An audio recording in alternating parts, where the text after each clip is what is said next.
Welcome to Mind's Eye Status, the communication skills podcast you can listen to while having your morning coffee. It's Shako here, and this is the first episode. I'm going to keep these episodes short, punchy, practical, and to the point so you can take away some practical elements.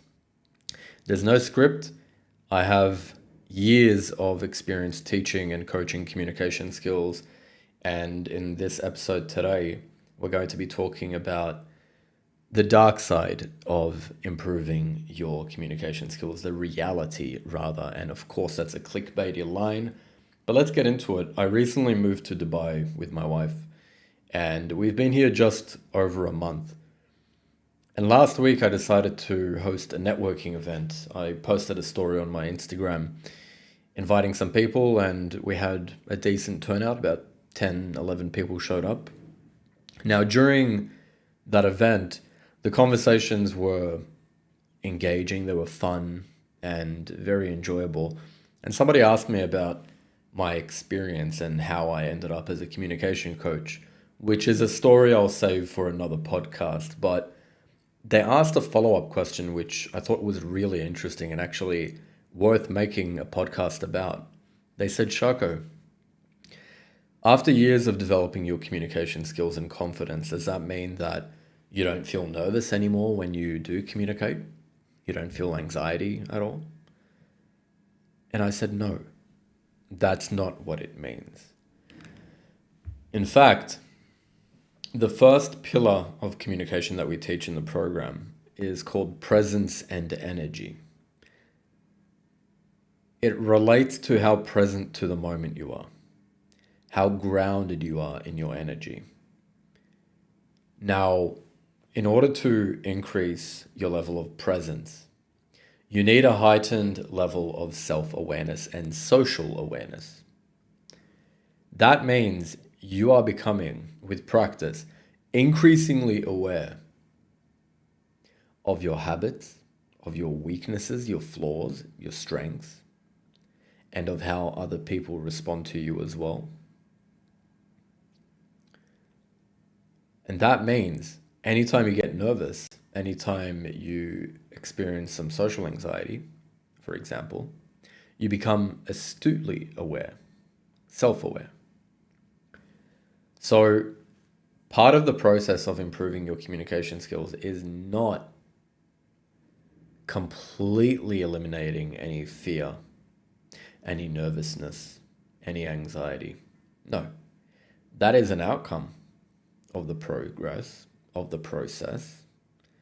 However, more importantly, it's a matter of understanding how to deal with your negative emotions. That's what true social confidence is. My definition of social confidence is your ability to handle social pressure. That means you will still feel pressure from time to time. That was my first networking event in Dubai. Before people came, I felt slight nervousness in my body, but the difference is it didn't overwhelm me at all. In fact, I'm very comfortable with it because I've trained myself to be comfortable with any feelings of nervousness, anxiety, overwhelm through the methods that we teach. For example, let's say you're listening to this podcast on your way to work. You're going to work, and I want you to walk into work with extra confidence with your body language. Have your shoulders back, stand taller than you normally do, make eye contact with people, speak a little bit louder. Now, if you're not used to this, that's going to feel uncomfortable. It's going to feel awkward, and you might even feel nervous doing it. What I would encourage you to do is dive into those feelings, lean into them, allow yourself to feel the nerves, the anxiety, the fear without resisting it.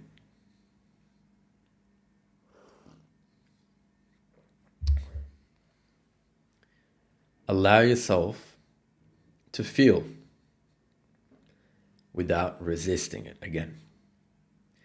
This is the basis for most spiritual practice, by the way. I know this isn't a spirituality podcast. However, I believe that communication is inherently energetic. There's a reason why presence is so crucial to understand. Energy is so important in your communication. Your energy introduces you before you do, before any words you say. Which is why it's important to have that emotional intelligence. I recently picked up a book called Emotional Intelligence Habits by Dr. Travis Bradberry. For those on YouTube, this is it. Emotional Intelligence Habits by Travis Bradberry. And I'm early in the book, literally, I think like 20 pages in, just the introduction pretty much.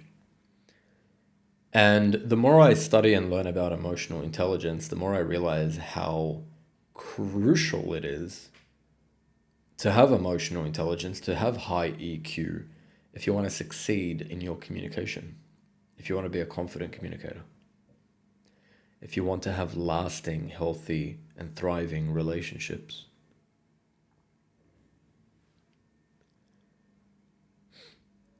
Part of the emotional intelligence method, not only in this book, but from the research that I've personally done, has been the pillar of self-acceptance.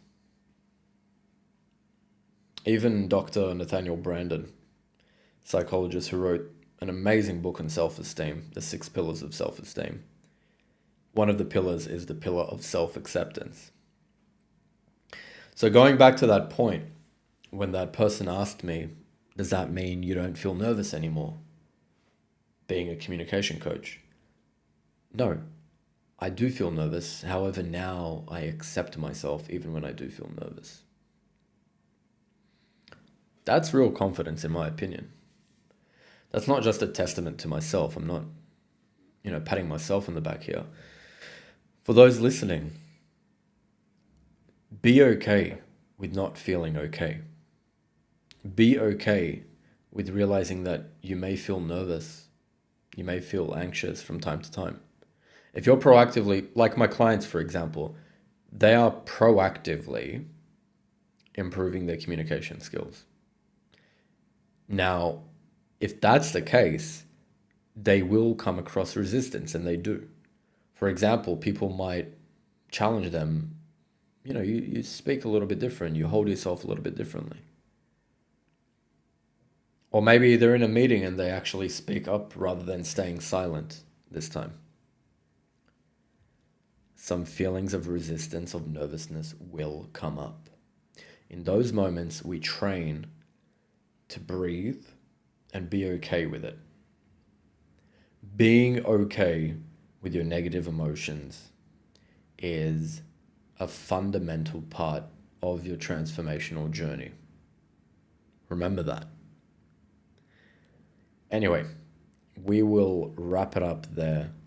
Thank you so much for listening. I hope you had a coffee while doing so. I sure did. And stay tuned. Make sure you follow this podcast. And if you're watching on on YouTube, please like, comment, and share with somebody who might enjoy this with their morning brew. Until next time.